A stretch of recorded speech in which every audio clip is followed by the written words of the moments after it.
واقعی یہ یونیورسٹی نہ صرف اس ساؤتھ پنجاب میں بلکہ پورے پنجاب میں بھی ایک آئیکونک یونیورسٹی ہے.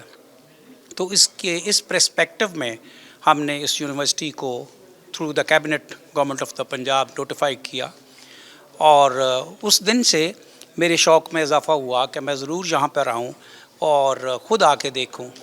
تو میرے لیے یہ بڑی ہی خوشی کا اور مسرت کا باعث ہے کہ میں آج یہاں پہ آیا.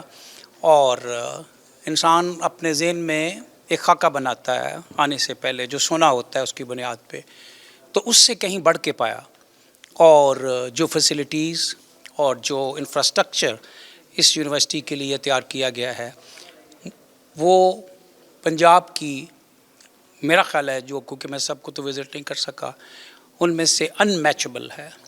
اور دوسری بات یہ ہے، اس سے بڑھ کر اس بات کی خوشی ہے کہ جو ملتان ہے یہ ساؤتھ پنجاب کا ایک کیپٹل کنسیڈر کیا جاتا ہے.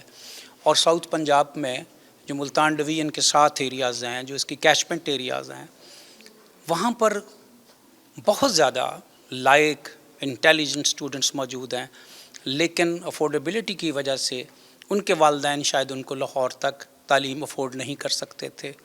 میرے لیے سب سے زیادہ اطمینان کا باعث یہ ہے کہ اس یونیورسٹی کے ذریعے اس ریجن کے بچے اعلیٰ سے اعلیٰ تعلیم کے لیے کوالیفائی کر سکیں گے، اور یہاں ان کو ایسی تعلیم دی جا سکے گی جو بیرون ملک کی تعلیم کے ساتھ کمپیٹیبل ہے. کالجز کے اندر، کیونکہ یہ آن گوئنگ ہمارا چل رہا ہوتا ہے کہ جو مسنگ فیسلٹیز ہیں، جو سہولیات گورنمنٹ کے کالجز میں نہیں ہیں، ان کے لیے انہوں نے 6 بلین جو ہے وہ اس سال رکھا ہے.